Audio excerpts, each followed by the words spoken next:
Good morning, scholars. I'm going to read source A and show you how you should be annotating to respond the questions that you have on your pear deck. All of your sources, documents, all the information you need to read is within your asynchronous pear deck.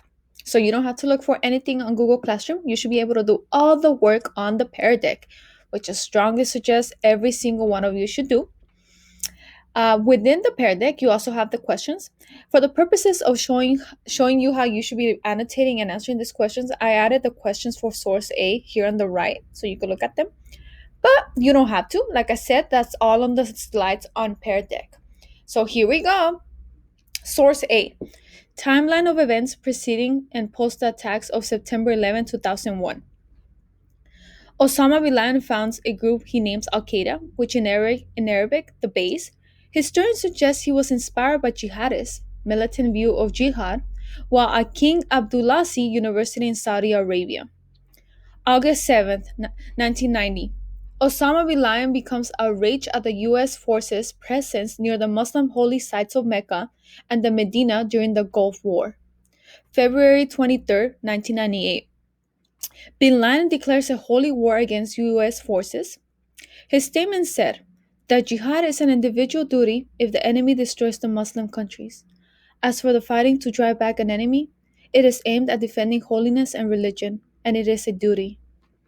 On the basis and in compliance with God's order, we issue the following religious ruling to all Muslims. The ruling to kill the Americans and their allies, civilian and military, is an individual duty for every Muslim who can do it in any country in which it is possible to do it. September 11, 2001. Four U.S. commercial aircrafts are hijacked and then crashed in New York, Washington, and Pennsylvania, leading to the deaths of more than 3,000 people. Soon, therefore, the United States government names bin Laden as a prime suspect. March 2003. The United States begins the invasion of Iraq.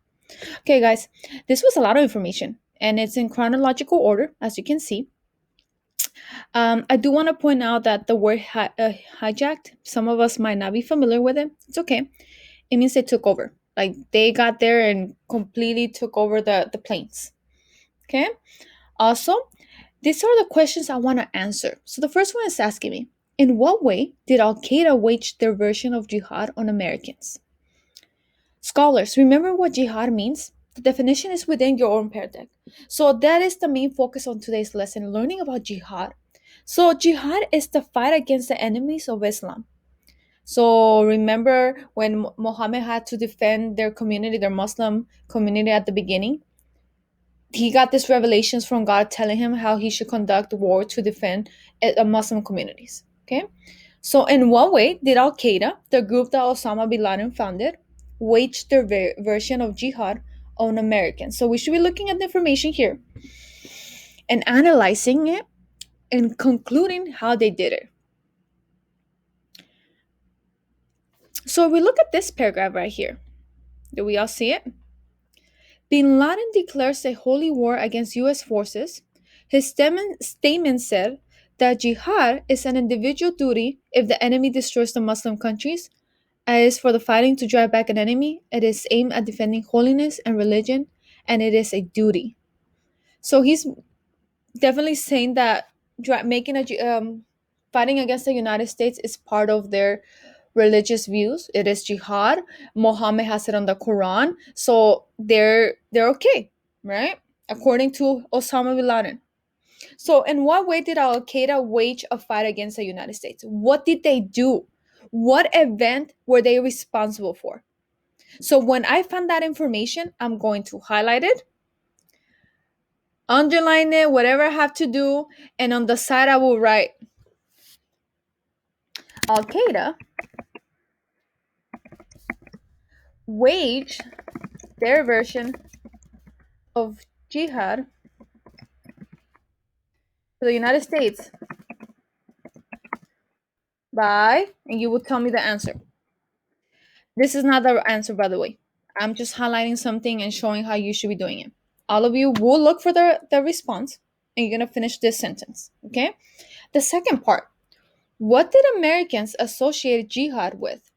If you watch the video at the beginning of our synchronous of asynchronous session, I'm telling you about the purpose and what we're learning. I mentioned that prior to 9/11 events, most Americans had never heard of this war, jihad. Some of us had never heard it before until today. That's okay. But after that, they started associating it with something. Something big happened that now pretty much every single American knew the word jihad and what it meant. So look for the event here once again, and you will tell me. I don't know. Let me add a comment here so I could give you a sentence starter. Americans associate. Oh, I misspelled that. The war jihad with, and you will tell me. And obviously, you will be doing all of this work on your asynchronous pair deck. You could highlight the sources, and then on the next slides, you could answer the questions. Okay? Scholars, if anything comes up while doing this, like you're really curious about something about this particular topic, jihad, or the 9/11 events, come to class and ask me. I want to have a meaningful conversation with all of you guys about this. I understand that pretty much all of you were not born in 2001. All of you guys were born after 9/11. That's okay. And you might have a lot of questions or comments that you want to ask me. Bring them to class and we will explore all of that together. I want all of you guys to really get into these sources because they're giving us really good information. Okay? The next one you also will read, and there's questions that you have to answer. But the last part, I want to point out the last source is pictures. And I want you guys to answer the question. So you really have to analyze these pictures with complete sentences, scholars. We're not starting sentences with and, because, those are fragments. We are smart, genius scholars that could write complete sentences, and I expect to see that from every single one of you. All right, scholars, can't wait to see you in class. Bye.